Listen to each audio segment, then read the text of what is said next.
अस्सलाम वालेकुम दोस्तों, जॉली हसीम हाजिर फिर एक नई वीडियो के साथ। दोस्तों मैंने आपके लिए लास्ट टाइम एक बहुत ही डिटेल रिव्यू किया था सैक जो है वनीला एसेंस का।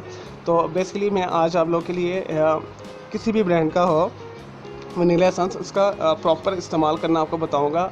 अगर किसी किस्म का कोई सवाल है आपके जहन में या दिमाग वगैरह में, ब्रेन में जो आपके कन्फ्यूजन है किसी किस्म की, तो आप कमेंट्स बॉक्स के अंदर जाके मुझे मज़ीद कोई सवाल कर सकते हैं। चलिए दोस्तों, इसका मैं आपको प्रॉपर इस्तेमाल करना बताता हूँ।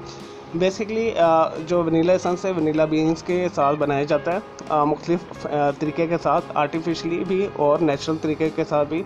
अगर नेचुरल तरीके के साथ बनाने हैं तो बेसिकली वनीला फ्लावर एक होता है, एक प्लांट होता है, उससे नहीं बनता। बेसिकली उसके ऊपर एक पोड आते हैं, तने आते हैं जो ब्लैक कलर के हो जाते हैं पकने वक्त गुजरने के साथ साथ।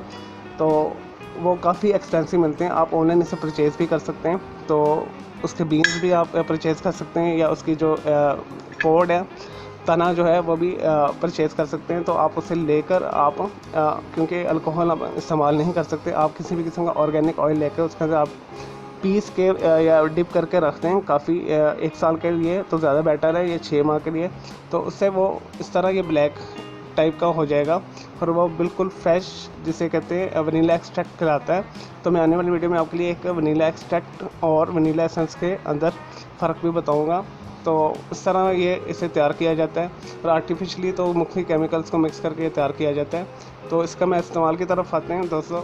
अगर आप 1 पाउंड के करीब केक बना रहे हैं तो उसके अंदर आपने 1 टीस्पून के करीब शामिल करना है। और 8 इंच पैन के अंदर अगर आप केक बना रहे हैं, पाउंड केक बना रहे हैं या किसी भी किस्म का केक बना रहे हैं, तो उसके अंदर आपने 1 टीस्पून के करीब इस्तेमाल करना है। तो फ्लेवर बहुत अच्छा इन्हेंस हो जाएगा। और अगर आप इसे पुडिंग वगैरह में इस्तेमाल कर रहे हैं तो ½ टीस्पून या 1/4 टीस्पून के करीब अपने ज़ायके के हिसाब से आपने इसे इस्तेमाल करना है।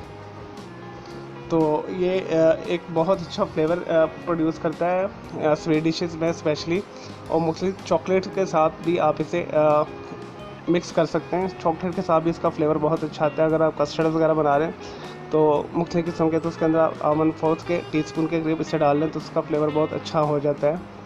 तो अगर आप वनीला आइसक्रीम वगैरह बना रहे हैं, 1 लीटर के अंदर आपने 1 टीस्पून के करीब इस्तेमाल करना है।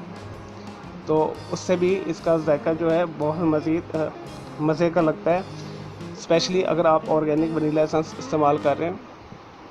दोस्तों ये इसमें जो आपने एहतियात करनी है, आपने इसे खुश्क और ठंडी जगह पे रखना है बिल्कुल अच्छे तरीके से। ये काफ़ी देर तक ख़राब नहीं होता।